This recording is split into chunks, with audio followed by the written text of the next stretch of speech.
now's the time where we're going to move from this to this stuff. Shooting strings. It's important to make sure your pocket's set. Make sure everything's dry and ready before you take your ball out. I'm going to show you two different stringing methods for shooting strings. Either way, it's important to map out where you want them to go before you put them in. So always line it up and get a good idea. A good place to start for your top shooting string is generally the bottom of the second row of diamonds. The top shooting string is the one closest to the lip.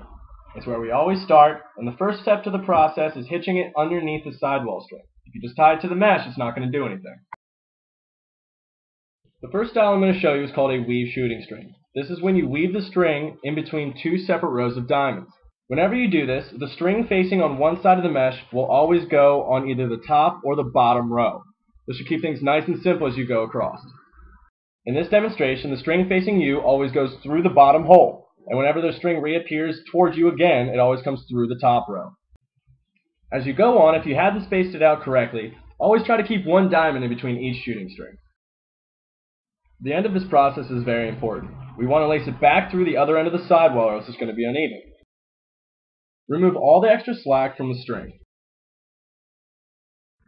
We're going to end this off with a simple square knot. Right over left and pull, left over right and pull.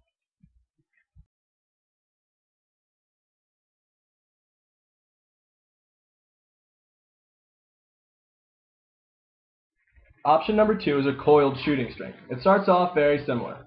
Lace it through the sidewall and pick your hole. The difference here is you want to tether it off on the other side. You'll see why in a minute. Pull it through so that it's slightly taut. Then line it up with where you want it to lay. Same rule of thumb here. Usually on the very bottom of the second row of diamonds. Now if you didn't tether it off, you'd be holding this thing the entire time. We want to run the string through both rows of diamonds, similar to the way we did with the weave. Although we want to wrap it around the piece of string that we left tied through the back.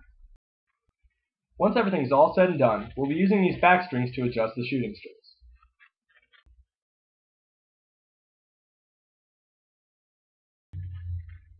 By wrapping your loose string around your center string, which is the one that you laid out initially, I'm sure it's becoming obvious why this style is called a coiled shooting string.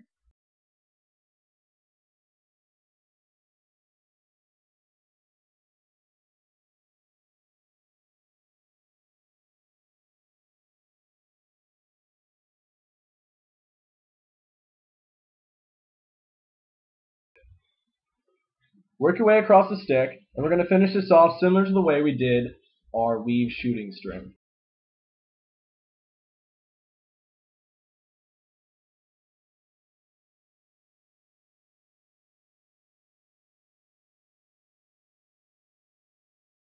Again, it's important to mention, we want our shooting string to go through the sidewall on both sides of the head, otherwise it'll be uneven.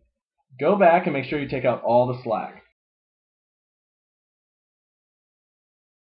Once you do that, untie the tethered piece, and we're going to do another simple square knot. Right over left, and left over right.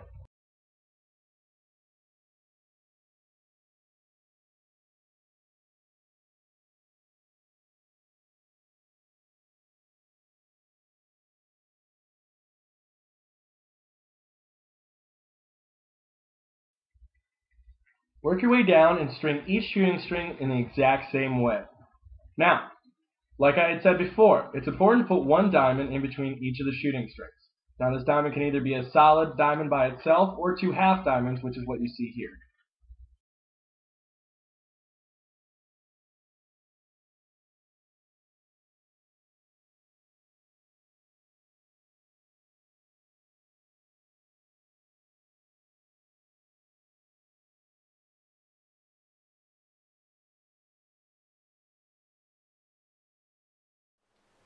Congratulations.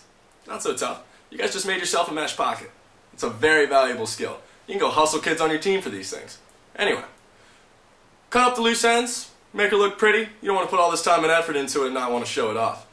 Last but not least, you will never, ever be done taking care of this pocket until it breaks and you got to do a new one. So keep pounding it in. You see, it's not so deep. You did a lot of work on it. You put a lot of stress on it. You're going to have to keep putting that ball and butter knife, ball, spoon, whatever you got lying around, keep it in here. I'm Justin Skaggs from Style & Strings, and this has been Jim Malax, How to String a Mesh Pocket.